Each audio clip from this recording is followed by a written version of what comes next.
Hi everybody, so we're just setting the camera up, getting it sorted. We're just doing it different this week, we're doing it outside. Gorgeous outside, so I thought why not. So we're just setting up on a chair so that everyone can see. Just give a couple moments for people to get in, people to find us. So we're live, we've got our first viewer, hello, welcome. We've got 5 viewers there, we've jumped up, great, cracking, we're climbing. Hopefully everyone's still safe, everyone's doing well, keeping fit, eating clean, drinking clean. Hope everyone's families are okay. I hope we're all not taking a mental dip too much. Again, we'll just wait a couple of minutes, just let people know we're here, let people find the page. Appreciate everybody jumping in. As I was saying, so basically we do this from indoors, but today it's gorgeous, so I thought why not, we'll do it in the garden. So we've got all the rattan furniture out and we're sat here chilling and relaxing in the garden. So hopefully wherever you're watching from, you've had the same kind of weather as well. It's been glorious today. Right, so we're going to make a start. We've got some decent viewers, we're going to make a start. So at the moment, obviously life is pretty tough at the moment, because of isolation, because of lockdown. A lot of things are having to, we're having to sacrifice a lot of things. A lot of things are having to sort of get put on the back burner or by the wayside until we can resume back to normal life. Now, one area that I particularly struggle with at the moment is the gym. I'm quite active, I'm quite fit, I go all the time, and for the last month, 6 weeks, I've not been able to go. I've done a few little daft routines at home, but I don't have the physical weight to lift, which is what I need. So I'm struggling with that. Now, I don't know about what everybody else thinks, but there's a few other areas that people are going to be struggling with. I've had a lot of messages on Twitter, Facebook, about where people are struggling and where people are really having a tough time. Now, today I'm going to talk about something that I think will probably encapsulate all these areas in one go. So today we're talking about self-love. So self-love is a very, very important feature. It's going to be an important video. It's hopefully going to reach out to a lot of people, but it's also going to give people something to cling on to, people that are struggling right now. So again, I've got a couple of notes here because my memory's terrible. So if you can see me looking down, I'll try and minimise it. But if you see me looking down, just forgive me a little bit. So self-love. So what is self-love? There's a couple of types of self-love. We're not just talking sort of, yeah, I love myself, I look great in the mirror. It's different to that. There's different areas to self-love than just looking at your appearance and feeling satisfied with your body or yourself. It goes mental as well, it goes deep inside. It's not just what you can see on the surface. So lack of self-love. What does lack of self-love cause us? So a lack of self-love can cause some deep and sort of concerning mental health issues. So ultimately you're looking at depression, a deep depression or a deep depressive state. That's pretty much the bottom of the lack of self-love and where you can end up. It can start off with kind of feeling very tired, not having much energy, not really wanting to do much, which at the moment, I think we're all probably going to struggle from that. There's an old kind of thing about the less you do, the less you want to do, and it's true. It's not made up. It's not a legend or a myth. Your body kind of adjusts to what you're doing. So if you go through a very, very busy period at work, your body will adjust to that and that'll become the norm and you get used to it, and that's where the benchmark sets. But it also works the other way. So when you're, I don't like to use the L word, but when you're a bit lazy and you don't do much, I'm guilty of this more than anybody. When you don't do much, your body knows that that's the normal for you now, so it sets that at the benchmark. So like I say, the less you do, the less your body then wants to do. So yeah, mental health issues. You can get anxiety from lack of self-love. I like covering anxiety. It's something that I feel passionate about, and an area where I've helped a lot of people. Mental health issues can go down the route of BPD.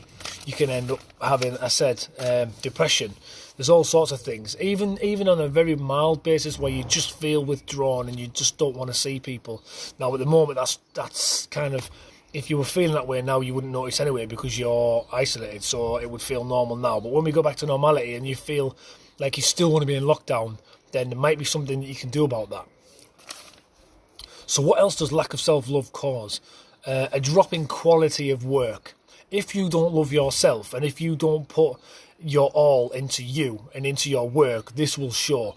So, for example, if you are a builder and you have your own business, if you don't look after yourself, if you don't love yourself, that's going to show in your work. If you don't get enough sleep, for example, I don't want to go too deep into this because I'm doing another section on how to self-love, so I don't want to go across that at the moment. But let's just say sleep. If you don't get enough sleep as a builder and then you're up at 6 in the morning, you're back in at home again at 10 at night, you're working long shifts, your work's going to suffer and struggle because you're not loving yourself, because you're not giving yourself enough nutrients maybe, or enough sleep. So it shows. It drops a quality of your work. Change in reputation.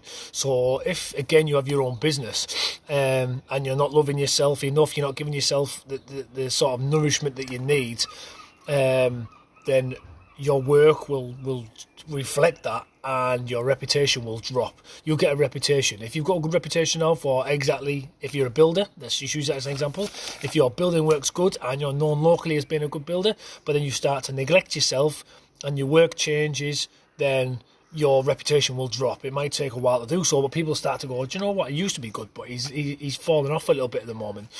So be careful of that. Like I say, reputation is it's the most important part of any man's business, is a reputation. It's what makes or breaks a business. Slow down of business. Now this links to, again, the reflection of your sort of lack of self-love in your work and your reputation. So obviously if your reputation is now sort of dropped a little bit, and if you're not doing as well as what you were, then your business flow, your income's going to drop, and that's going to then have another negative effect, and it's just going to spiral. You'll get more depression, you won't be able to pay bills, etc. So all this just from sort of neglecting yourself. And finally, when it comes to lack of self-love, what it causes is a stoppage of funds. Again, that's related to your sort of reflection of yourself in your work, how you appear, how you conduct business, how you do things, how you say things. So, it's, like I say, it's quite an important thing. And when I get further on into this video, you'll see that the ways of self-love are not difficult. It's not something that you don't have to walk a tightrope a million feet in the air. It's not something that's hard. It's just things that we, myself included, I can talk about me in a minute. I'm going to come on to me because I'm a prime example of lack of self-love recently, and I want to sort of use myself as an example as well. We'll do that.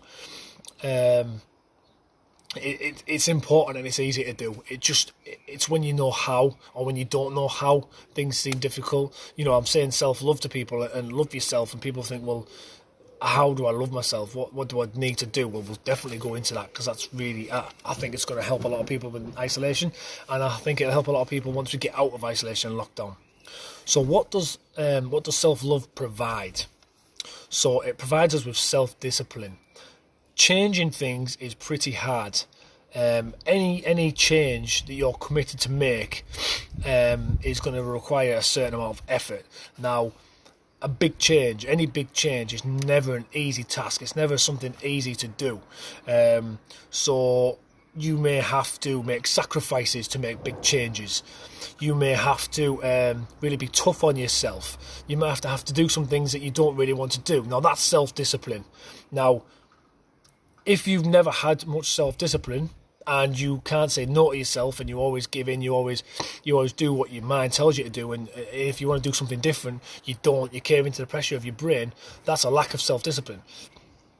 So making changes, like I said, it's going to take big effort, and it's going to take some sacrifices, and that then will strengthen your self-discipline. It'll teach you discipline that you've never had before, or potentially never had before. Clearer thinking. So self-love can give us clearer thinking.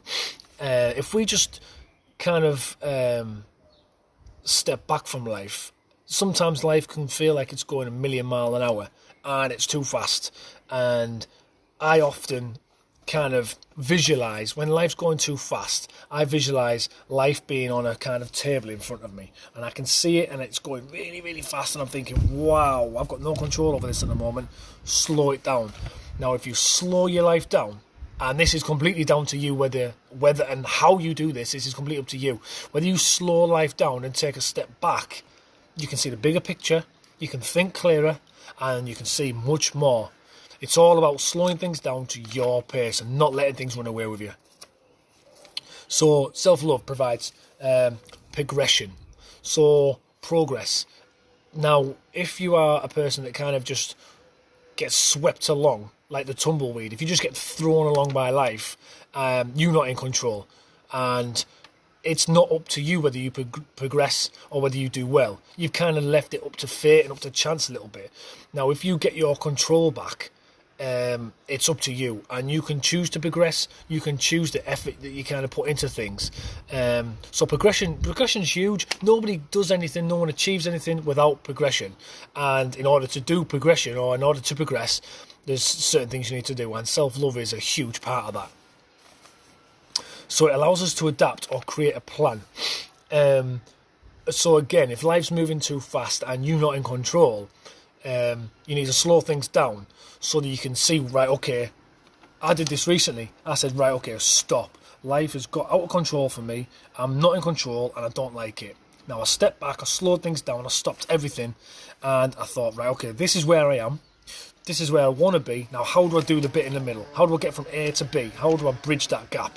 And it allowed me to create a plan. It allowed me to say, actually, do you know what?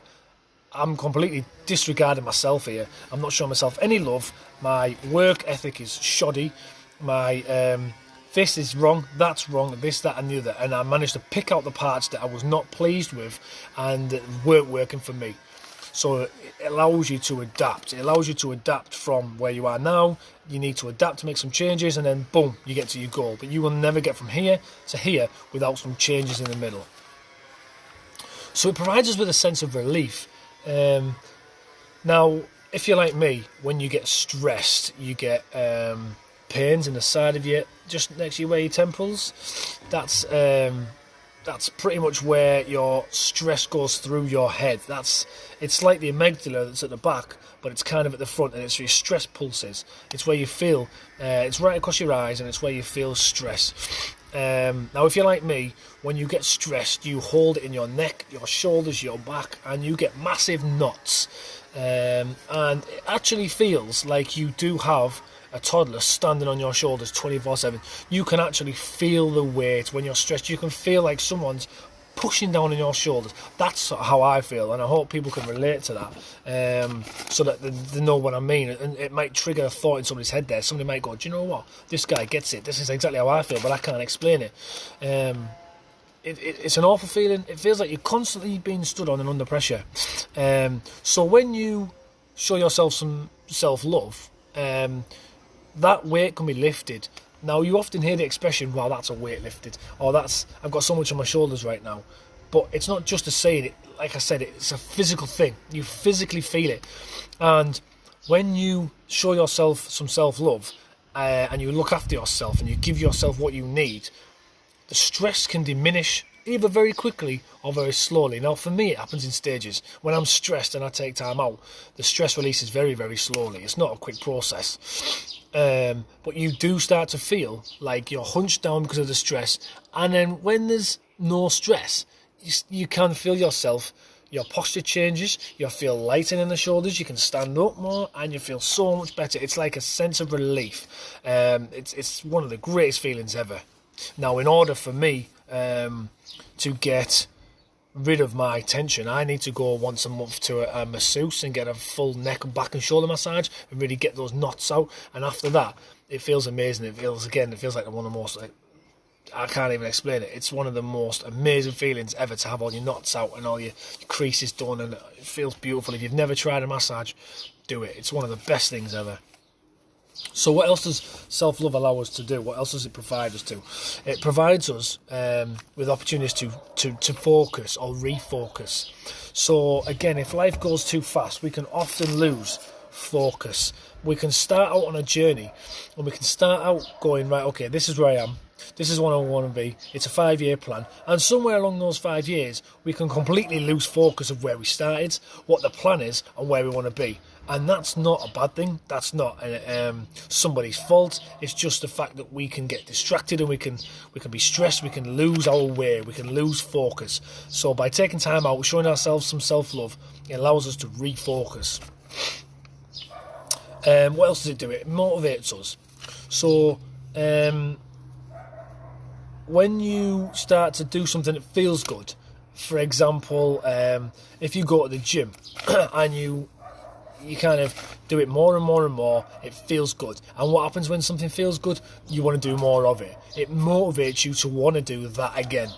Now, if you prick your finger on a hot saucepan, it doesn't motivate you to want to do it again. Now, if you go out and achieve something and you feel great, it motivates you to want to do it again.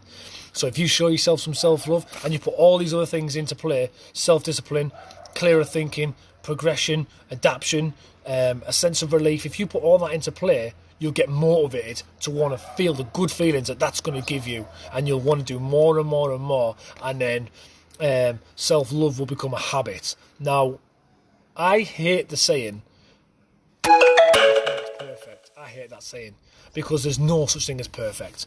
Perfect does not exist. I like to say practice makes permanent.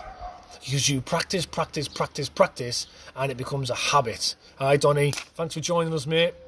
So there's no such thing as perfect. So I hate practice makes perfect. It doesn't. Practice makes permanent. You practice it enough, it becomes permanent. And why? Because it gets lodged in here. You practice to ride a bike over and over and over and over again. You then do it without thinking about it because it becomes permanent. So the last thing that self-love provides us with is self-confidence and self-esteem. Now, I cannot wait to go into how to self-love yourself. That doesn't really make sense. I can't wait to go into to explain how to sort of put this into play, if you like. But when you do anything that makes you feel good, it gives you a sense of confidence. Okay, so you learn to drive a car and you didn't think you could ever do it, but you do it and then you get a big boost of confidence. So anything that feels good gives you confidence or self-esteem. Now, a lack of confidence is, this is obviously something I've covered in a previous video. Lack of confidence and self-esteem is huge. It's huge. It affects a lot of people, and simple little tricks like what I'm going to go into can really help with that confidence. Let's move on to the most important part. This is the most important part of the video. This is how to self-love. Now, this is the bit that I feel passionate about, because this is now me giving you some advice, and hopefully this is going to help you improve yourself, improve your life. I'm just going to give everyone a couple of minutes to grab a pen and paper. Obviously you can watch this video back, but if you haven't got time later on, I'll just grab a drink while you grab a pen and paper, or get a notepad so you can write some of these points down.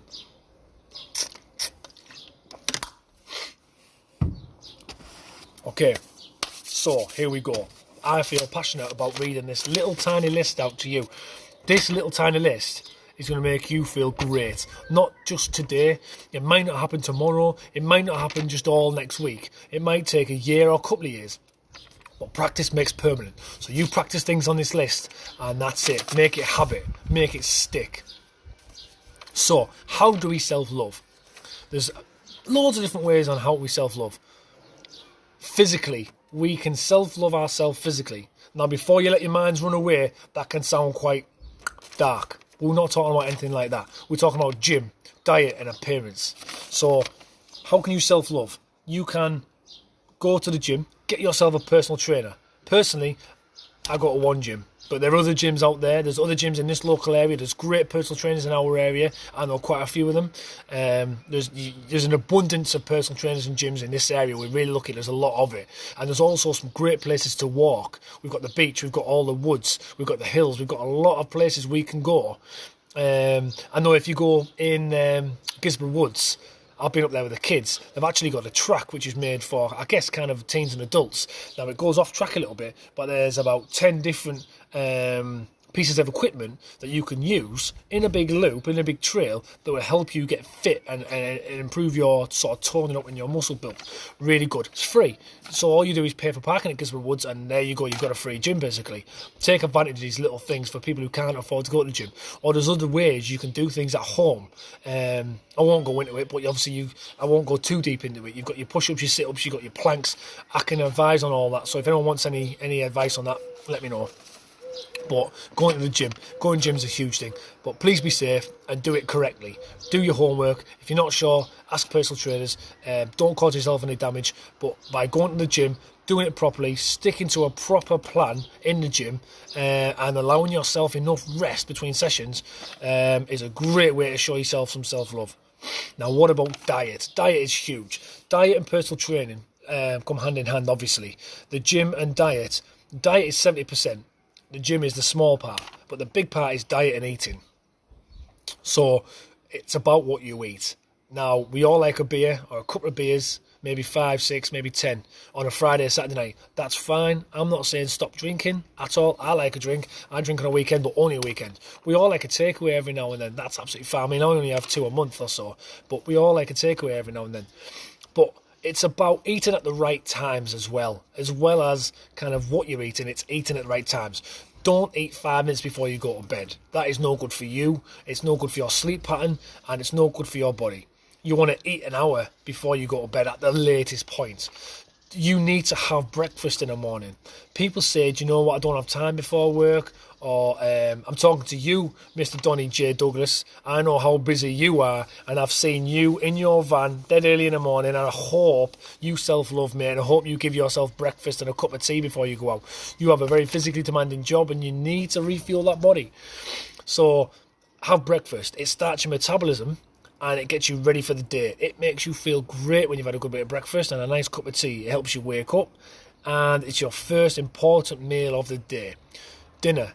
People often get too weighed down and don't have any dinner. Have dinner. And a meal on the night.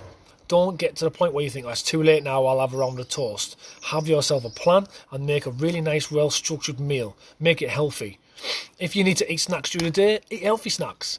I eat crisps a lot, so I get now baked, not fried crisps, or I get vegetables that have been kind of fried, or baked, sorry. They're healthier, but they're nicer, they're alternative than crisps. There's a lot of things you can do there with diets. And your appearance. How do you appear to people? Now, I'm not saying be a people pleaser by any means, because that's not who I am. I would never give that advice, because I don't go out there to please people. I go out there to be the real me and be who I am, and I hope I please people along the way. But your appearance, does it make you feel comfortable? Do you look the part? You go to a job interview, do you look nice and professional? Do you look smart? It's about how you look to people. Now, I can't remember the statistics, so forgive me, but I think it's something very, very small, like the first 5 seconds of you ever meeting somebody for the first time is the 5 seconds they decide whether they like you or not. Now, that appearance is what you see. You open a book, but before you've opened it, you've judged it on the cover. We all judge books by the cover. We shouldn't, but we do. You look at a DVD case, well, I mean, nowadays, who buy DVDs, but if you look at a DVD case and the cover catches your eye, you walk down the high street, and whether you want to walk in a shop or not, that's determined by what you see in the window. So appearance is massive.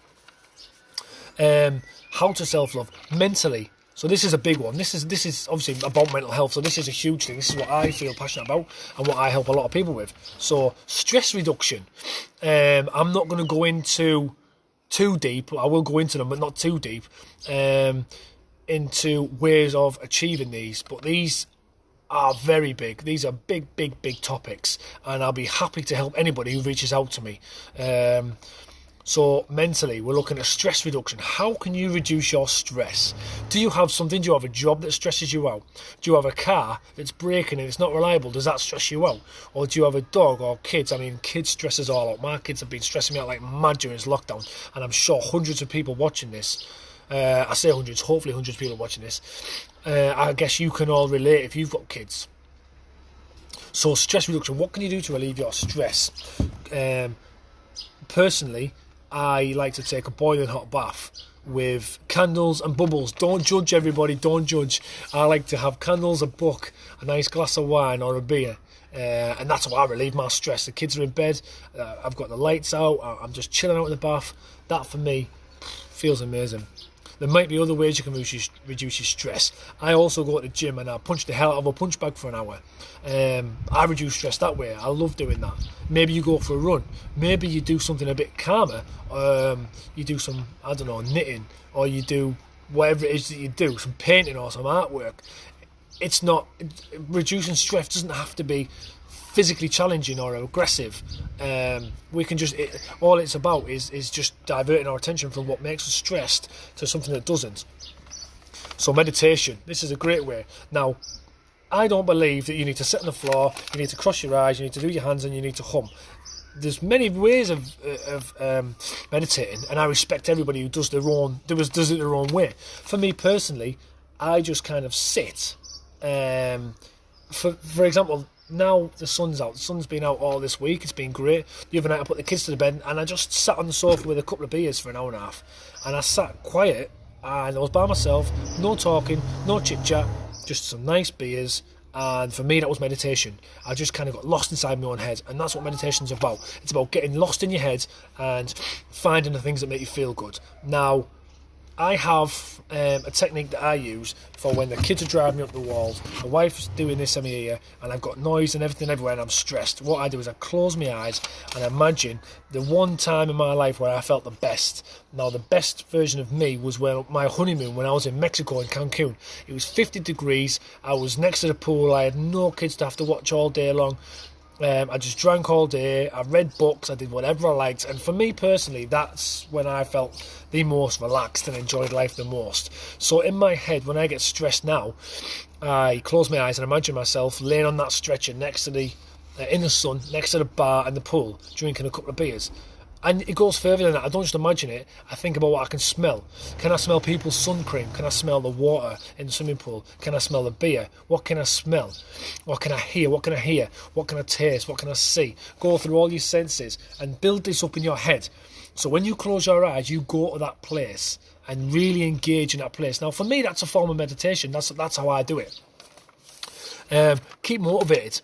So, self-love. Keep motivated. Don't stop. Don't slow down. Keep motivated. And how do you keep motivated? You make a plan.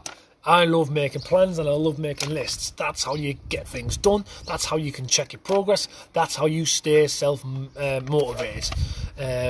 So make a list of what it is you want to do. I've got a list on my fridge about the same size as my arm, and I've got big long arms, about what the things in the house and the garden I need to do. But that for me, every time I go in the fridge to get a cup of tea, or get the milk to make a cup of tea, or I get anything out of the fridge, that list is there. And I look at it and it makes me motivated to tick those things off that list. So however you motivate yourself, do it. I can help you with that again, if needs be. This is a huge one. Now, anybody who knows anything about life coaching, or NLP it's called, Neuro-Linguistic Programming, this is something I'm studying at the moment. This is how to tap into people's minds and help them the best possible way you can. I love NLP, and this is a big part of NLP. So stop limiting beliefs and start affirmations. Now, I can already hear people thinking, what's a limiting belief, what's an affirmation? So a limiting belief is something that limits your belief of how good you are. So, for example, I know some people don't go to the gym because some people think I'm too fat. People are going to look at me in the gym and make me feel uncomfortable. Or, for example, I don't go for a run because I can't run and I'm not fit. Or I don't take my top off on the beach because my body's horrible and I'm not built like Arnold Schwarzenegger. I'm not built like a model. Or I can't go for this job interview because I'm not good enough at this. So a limiting belief is somewhere where you tell yourself you cannot, you will not, you're not good enough. It's where you put yourself down. That's a limiting belief, and they are very, very powerful, but they're very, very damaging to yourself and other people. Now, what's the alternative to a limiting belief? It's called an affirmation. So it's confirming that actually you are good at this. Actually, you do look good on the beach with no t-shirt. And actually, you do have some skills. Actually, your body's fine. And actually, no one in the gym is going to be staring at you at all. And those people that are staring at you, we've got nothing better to do. And that's their problem, not yours. Now, I used to be, I say used to be, I pretty am still. I used to be cocktail stick thin. And unfortunately, I've lost a lot of muscle mass during this lockdown. I used to I've always enjoyed going to the gym, but I used to find it uncomfortable because I was always jealous. I always saw people in there with the body that I wanted. I hated my body, and I still do, which is why I'm going to get loads of tattoos. That's a psychological issue I have because I want to cover my body up with ink. And the more and more effort I put into the gym, the bigger I got.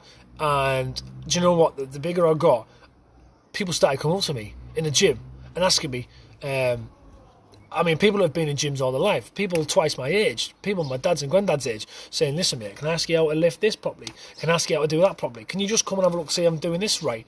And do you know what? I'm no personal trainer. I'm studying to be one right now, but I'm not one at the moment. But for me, personally, that boosts my confidence. That somebody would come up to me in a very male-dominated environment where people are kind of checking each other out and checking out who's lifting what. Someone would come up to me and ask, actually, can you teach me how to do that, or can you show me? That, for me, boosts my confidence massively, and that's allowed me to lift more weight and feel more confident in the gym. So start affirmations. So affirmations, like I said, so it's about, in order to it's a funny one because confidence and affirmations are like a vicious cycle. You need one without the other, and you can't do either without the other one. So you need a bit of confidence to be able to give yourself and believe your affirmations, but then you need to say affirmations and you need to believe them to give you confidence. So they both feed each other. Now, affirmations it's you take away anything negative out of a sentence. So, for example, I can't take my top off on a beach because I don't have a very nice body. That's a powerful limiting belief or restrictive belief because you're putting yourself down. An affirmation to that would be, I can go on the beach, I can take my top off because my body is not that bad. It's not the best, but it's not the bad. It's not the worst, sorry. It's fine. That's an affirmation. I'll go into that deeper with people if they're interested in that. There's a bigger kind of picture on that, if you like. So take some me time and relax. This is really important. Now, I'm the most stressiest person you've ever met.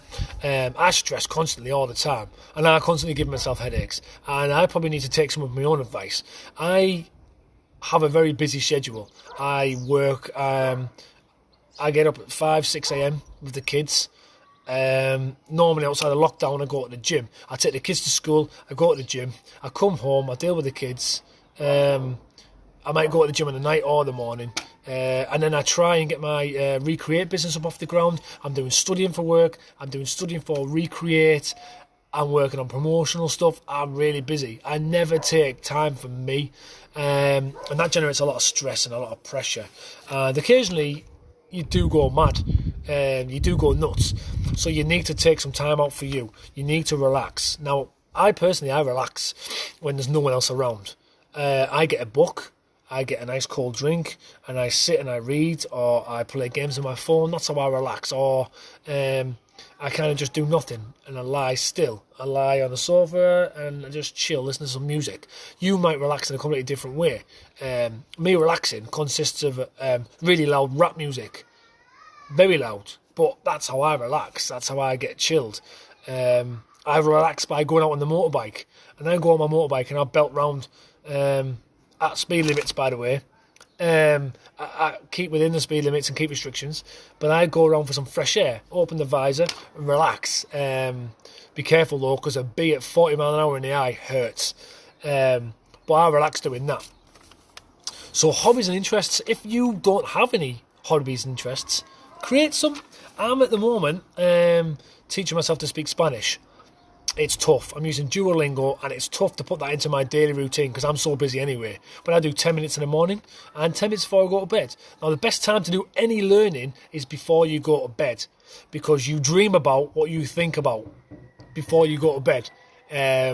So if you're wanting to learn anything for an exam or you're wanting to learn a new language, read up on it before you go to bed. You'll sleep on it and you'll take it in. It's scientifically proven that works.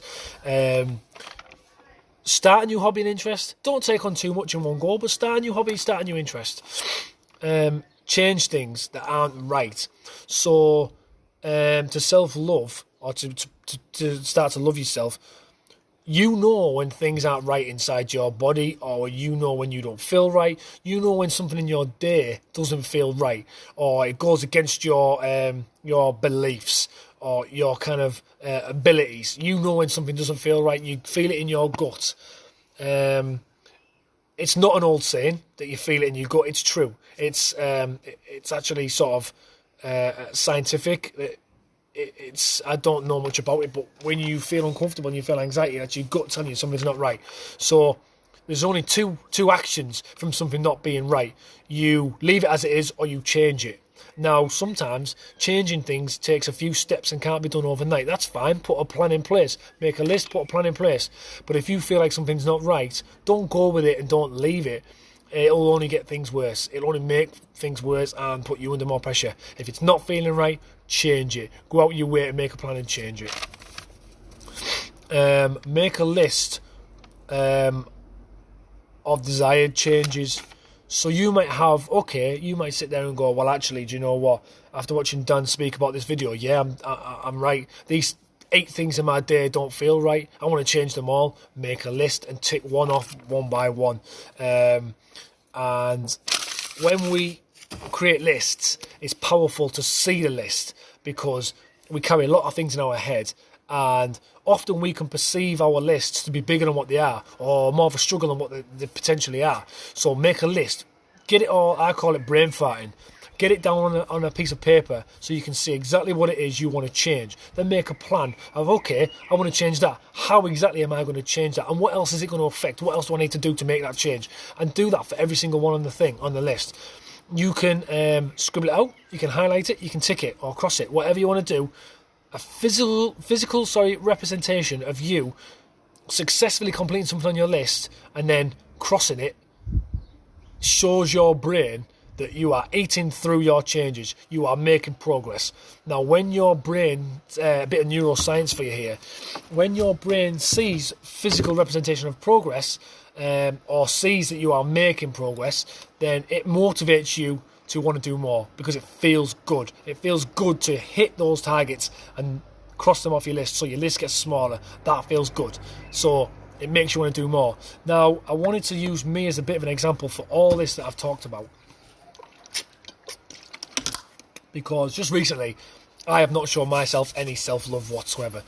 I have let things climb on top of me, and this is going somewhere. It's not just me looking for a sob story or a tiny violin. So basically, I go to the gym a lot. I've been lifting a bit of weight on the deck in here on the night. The kids, full on. I've got one who's 4, one who's 1. So they want attention all the time. They're always dad, climbing up curtains and climbing on mantelpieces, and it's 100 mile an hour. Then I've got obviously my wife and I've got my job. I've been furloughed, but I'm still working a little bit. I'm still doing some training and some projects, so that's still full on. I'm studying for my own business, obviously for Recreate, and I'm looking to reach out to people and to network with people. So I'm forever on LinkedIn. I'm on Twitter all day. I'm on Facebook all day. I'm sort of making meetings with people and having WhatsApp calls. My life has been 100 mile an hour for the last 6 months, and I've not allowed any wind down time. I've not allowed any me time, and I've completely forgotten about self-love. And this week I kind of hit rock bottom, and it was only for a day, but I hit rock bottom where I thought this cannot carry on. And what did I do? So I had to, it's like a rucksack with a lot of weight in it. I was carrying that weight and I had to get that rucksack off. So I decided yesterday I took some time off talking to people for Recreate. I thought a day out was not going to kill anybody, so I took a day out. And just by dropping that one thing, I felt great this morning. I woke up and I felt great. Me and the kids have had a great day in the garden. I've done 5 hours of work this morning. I've read some book, I've done some studying, and you know what, I've achieved more because I've paid attention to what wasn't right. I paid attention to, hang on, what's going on here? My head's in a spin and I'm carrying a lot of weight, and I offloaded some of that weight and now I feel amazing.